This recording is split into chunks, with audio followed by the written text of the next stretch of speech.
What's up, folks? What's up? Let's talk cyber. My name is Abdi Muhammad. I'm a cybersecurity and cloud engineer at a Fortune 500 company, and I'd like to talk about what exactly is cybersecurity, what type of careers you can pursue in cybersecurity, and on top of that, what skills you need to get into this line of work. Now, raise your hand if you've heard the term cybersecurity before. Everybody raise their hand. Awesome, awesome. Now raise your hand if this is a field that you might be interested in, or you're just curious about or pursuing maybe down the road. We got 3. Okay, we're gonna be best friends. Awesome. So yeah, again, today's agenda, I'm gonna talk about my background, who I am, what I studied, what I was doing during undergrad, crying in the hallway whenever I failed an exam. We'll talk about what is cybersecurity, possible career path, and why cybersecurity is relevant to you. Whether you want to become a cybersecurity engineer or not, I promise you, cybersecurity is relevant to all of you in this room. Raise your hand if you heard of big companies getting hacked. Raise your hand if your IG got hacked before. All right, hey, look, I appreciate you being humble and sharing, man. It's a thing, right? Like, let's just say you start a business and you use your Instagram as your business, or Twitter to do your business, or Facebook. What happens if that account gets hacked? You can't do business anymore. You lost all your followers, 100,000 of followers, people that were paying you for your services. Now you got to start from scratch again, because you weren't cybersecurity aware. So I'm gonna talk about those things as well. And yeah, we can do Q&A at the end, and I'll be dropping some bonus tips for y'all for tech careers in general. That cool?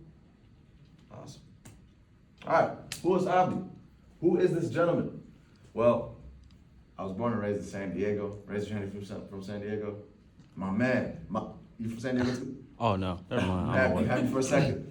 Shout out to my guy. Yeah, so I grew up in San Diego. I grew up on the east side of San Diego.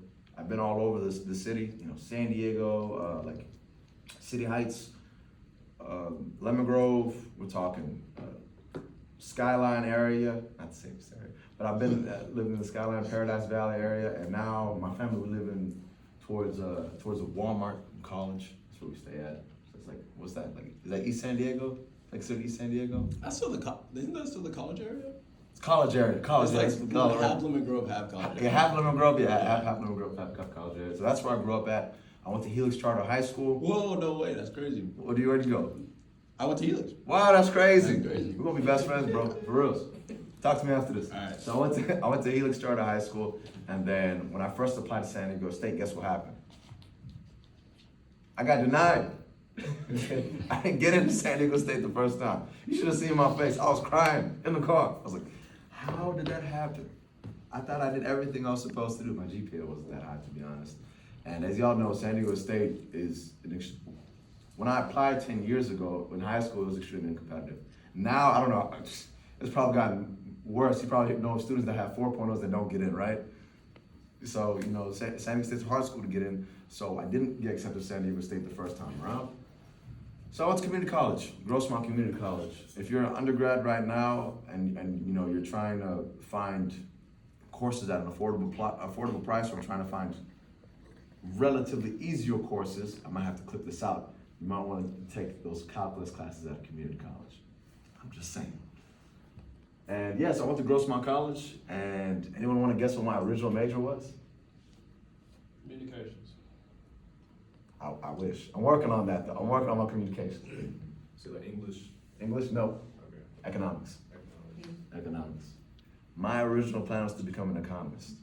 I was so obsessed with learning about how our society and societies in general, how they work, right? Trading with one another, right? Markets, businesses, Federal Reserve, taxes, all those topics, microeconomics, macroeconomics. I was so interested in these things, and I said, you know what? I'm gonna become an economist. I'm gonna research and study this stuff and predict, whether, the market is gonna be crashing down or not. Sometimes it feels that way when you watch the news, but that's why I turn it off. And yeah, so I studied economics. I got my associate's degree in economics in 2016. Graduated, felt amazing, and then I transferred to San Diego State. I got in the second time, come on. I got in the second time.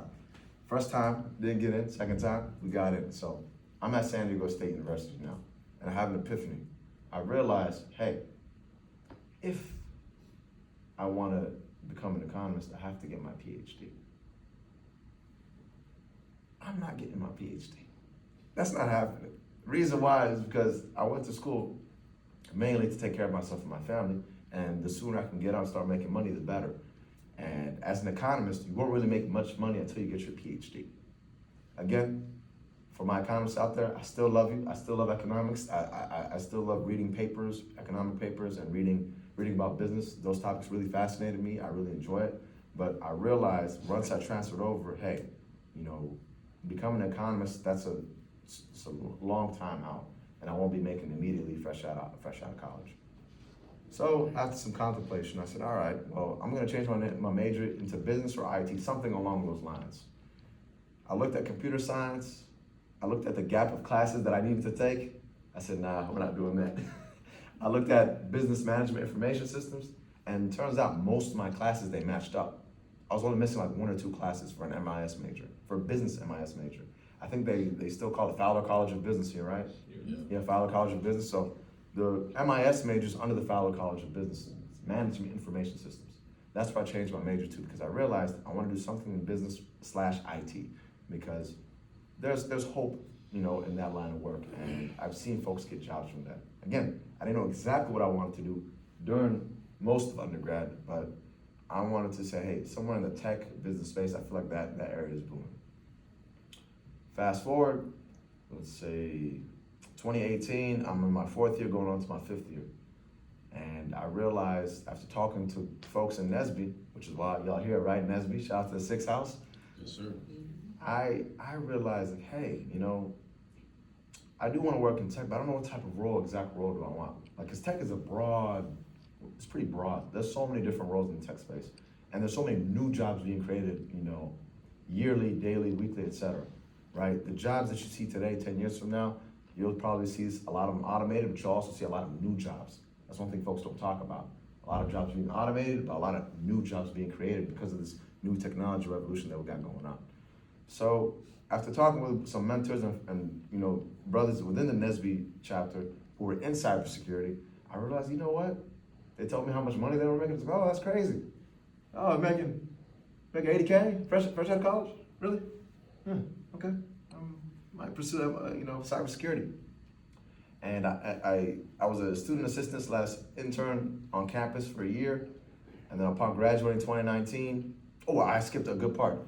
For my senior year, while I was applying for jobs, 8 months of my senior year, I got zeros, I got no's. Let me say that again. For 8 months of my senior year, while I was applying for jobs, I got nothing but no's. I got rejection letters. I got recruiters leaving me on red on LinkedIn. I got recruiters looking at me dead in the eye saying, hey, we'll give you a call back. Put my resume in the, you know, don't call pile, throw it in the trash pile. And I had a lot of that for 8 months. Imagine, that sucks, doesn't it? You know, getting rejected. And it wasn't until I got more heavily involved with NSBE with the workshops. I got mentors from the Aztec mentorship program. I do recommend you all take advantage of that. It is free for you. I personally have mentors and coaches that I have to pay to get their advice, right? Again, it's free for y'all. I recommend y'all take advantage of it because you can connect with, you know, very exceptional professionals within industries that you're interested in, and you can learn a lot from them, right? So, that's the mentorship program. Yeah, so I graduated 2019 after going to the convention. The convention in 2019, that was NSBE 40. This year was 50? That's like 47. It was 47? What year is this? What was 40, this is 49. 49? NSBE 45. It was in Detroit. It was in cold Detroit. And that's when I finally got a couple of job offers and things started clicking for me, right? And I realized I wanted to work in the cybersecurity space, so I went with a company known as Lockheed Martin. Who's familiar with Lockheed Martin? Gotcha. Yeah, Lockheed Martin's a big company. And you know, it's one of those companies too where if you look at businesses across, you know, the stock market, Lockheed Martin is one of those companies that they're not like a company that their stock just blows up like a Tesla. You know, it's one of those companies that they've been around for a while. They steadily just keep getting better, keep growing. As you know, the way our country is set up, the DoD has a lot of money, right? So long as the Department of Defense has money, they're going to continue to buy goods and services from companies that service them. What does Lockheed Martin do? Anybody know? Defense? Okay, but what do we build? What type of products do we build? What would you say? Aircraft. Aircraft, okay, what else? satellite. You guys have Lockheed Martin Space. Yep, there we go, yeah.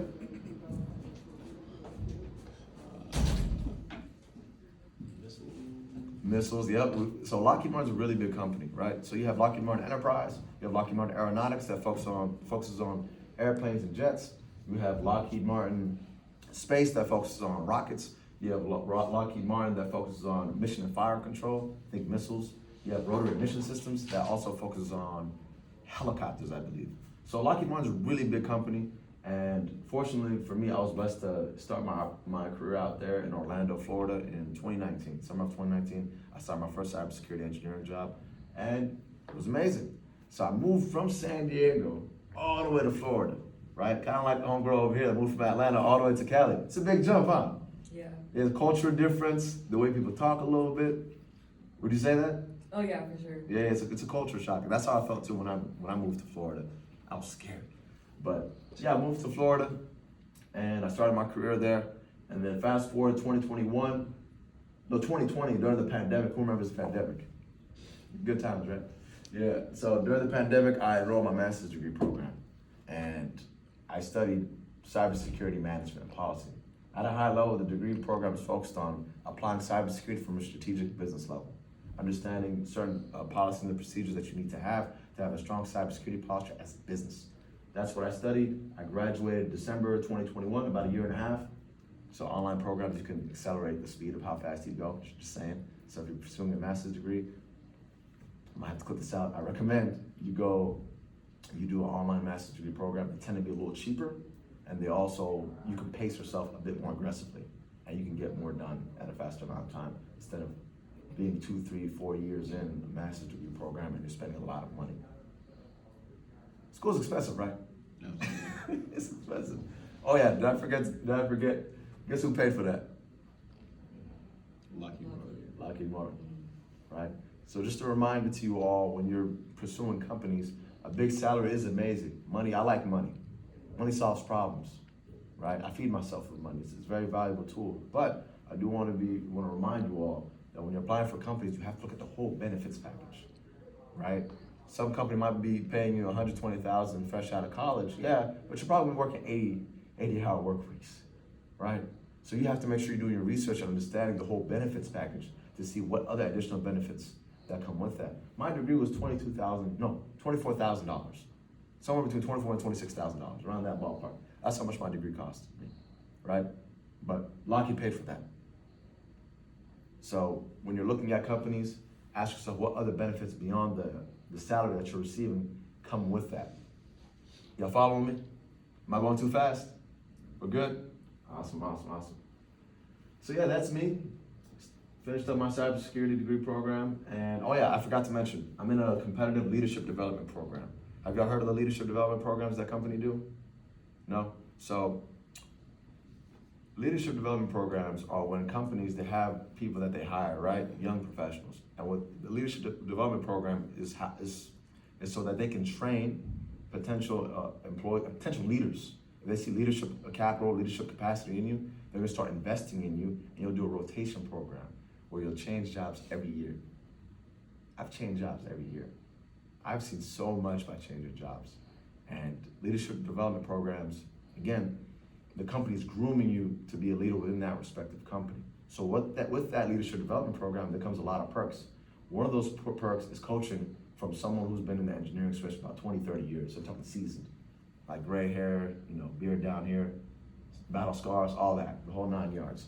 So you'll be able to talk to a seasoned practitioner. You'll get coaching from them, right? Because you're in the leadership development program. Not only that, you'll also be able to go to conferences sponsored by the company. Leadership conferences. I'm actually about to go to one for Lockheed Martin in June. I'm pretty excited, right? And they also do leadership training curriculum. On top of that, you get training curriculum exclusive to you as an individual part of the leadership development program. And it's amazing. It's been really beneficial for me. I've developed my leadership skills because of the leadership development program, and it has accelerated my career. I've been an engineer as a professional 4 years. I'm an intern 1 year, so 5 years in total. I'm a senior engineer now, and I would not have gotten a senior engineer as fast as I did if I wasn't in the leadership development program. It's because I got so much training, so much reps, so much different exposure all that put together made me a formidable engineer, and now I'm able to, solve larger scale problems, which of course warrants more pay, because who doesn't like money, right? We know why y'all here. What is cybersecurity? So here are two definitions. Who's familiar with Cisco? Cisco. Oh, yeah, of course, you're in the Bay. You're in Sacramento. Yeah. Sacramento's not the Bay. I'm sorry. Let me not do that. It's not the Bay. Well, you're a good man. Because when I went to school here, all the homies from Sacramento would say, "Yeah, bro, that's the Bay." It's not the Bay. It's lying. You don't lie over here.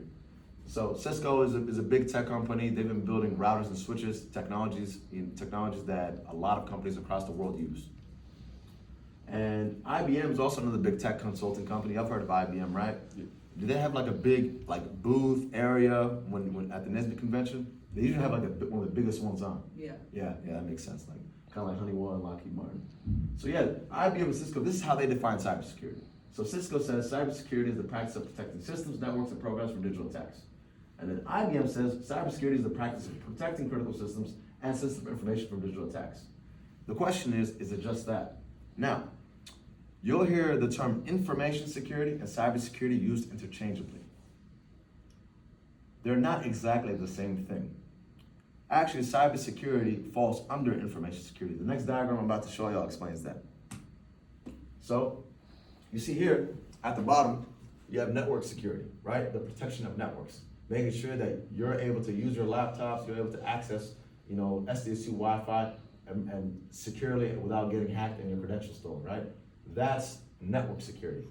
Cybersecurity, this focuses on not just the network, but also all the hardware that you might use, right? The hardware that's being used on the network, is that secure?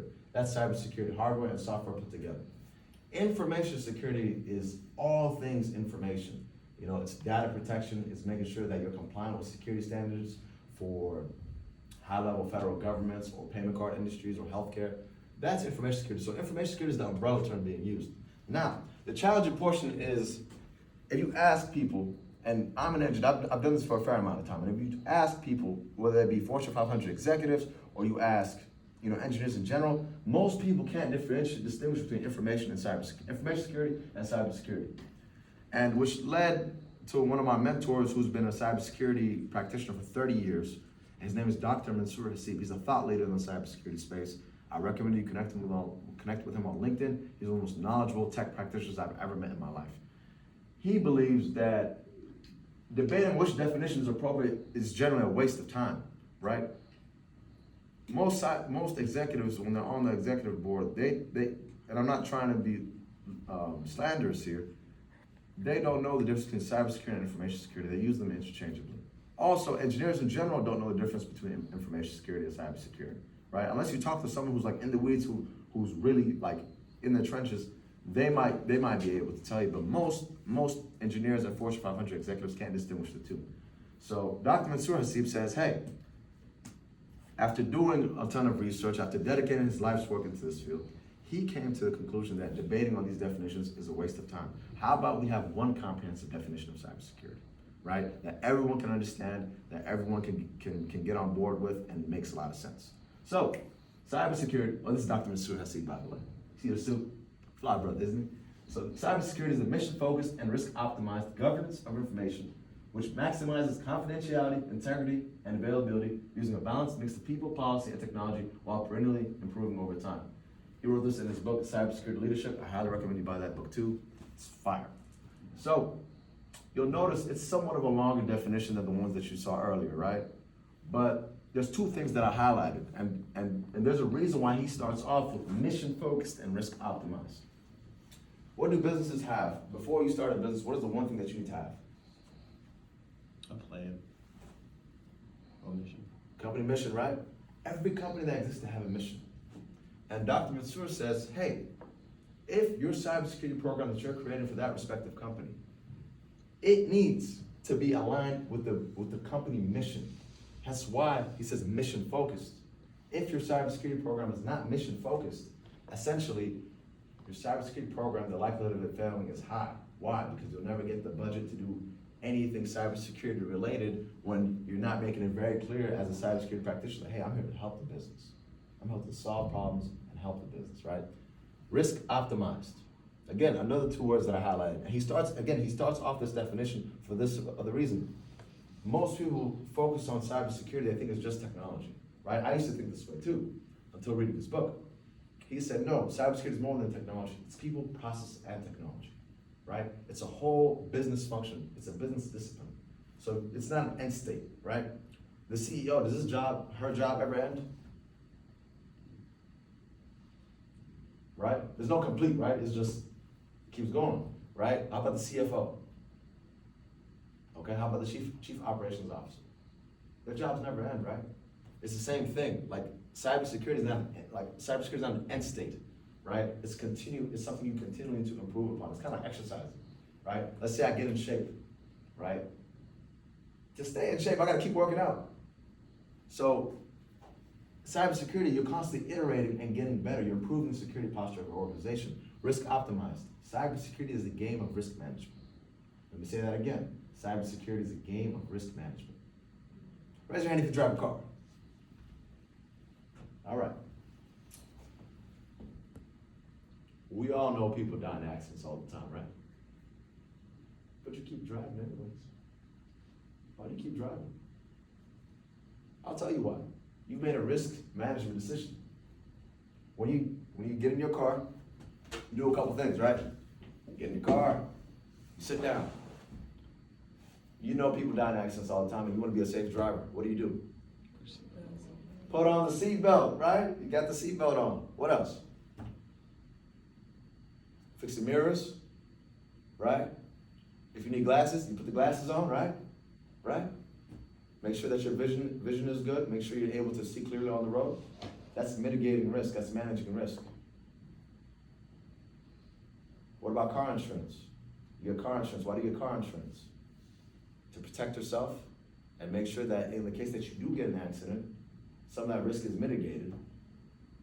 And now when you get in an accident, you can fix your car by paying your monthly insurance fees and deduct, right?